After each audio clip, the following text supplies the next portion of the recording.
আপনি কি জানেন বিশ্বের অন্যতম প্রযুক্তি শক্তিধর দেশ তাইওয়ান আয়তনে প্রায় বাংলাদেশের চট্টগ্রাম বিভাগের সমান। মাত্র ৩৬,০০০ বর্গ কিলোমিটারের একটি দ্বীপ, যেখানে চট্টগ্রাম বিভাগের আয়তন প্রায় ৩৩,৯০৮ বর্গ কিলোমিটার। আকারে ছোট কিন্তু অর্থনৈতিক ও প্রযুক্তিগত দিক দিয়ে বিশাল শক্তিধর দেশ।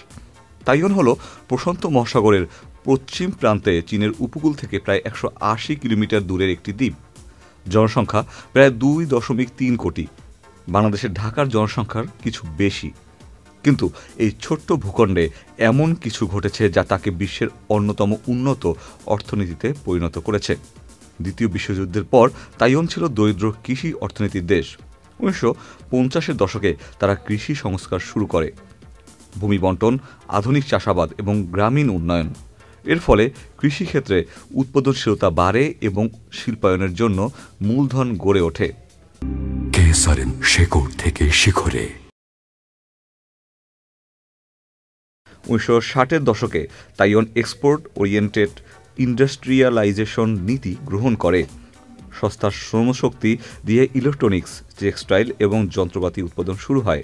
ধীরে ধীরে তারা প্রযুক্তি খাতে বিনিয়োগ বাড়ায়, বিশেষ করে সেমিকন্ডাক্টর চিপ নির্মাণে।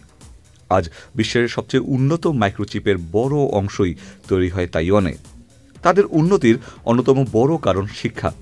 সরকার বিজ্ঞান ও প্রযুক্তি শিক্ষায় বিশাল বিনিয়োগ করেছে। দক্ষ প্রকৌশলী, গবেষক এবং উদ্ভাবক তৈরি করে তারা বিশ্বের প্রযুক্তি বাজারে নেতৃত্ব দিয়েছে। আজ তাইওয়ানের অর্থনীতি $৮০০ বিলিয়ন মার্কিন ডলারেরও বেশি। মাথাপিছু আয় $৩৩,০০০ কাছাকাছি। তারা শুধু প্রযুক্তি রপ্তানি করে না, বরং বিশ্ব অর্থনীতির গুরুত্বপূর্ণ খেলোয়াড়। ছোট্ট দ্বীপ কিন্তু বিশাল প্রভাব, এটাই তাইওয়ানের গল্প। চট্টগ্রাম বিভাগের সমান আকারের এই দ্বীপ দেখিয়ে দিয়েছে উন্নয়নের জন্য আয়তন নয়, প্রয়োজন সঠিক পরিকল্পনা, শিক্ষা এবং দৃঢ় সংকল্প। Ikhtiyar Ferdous, channel I.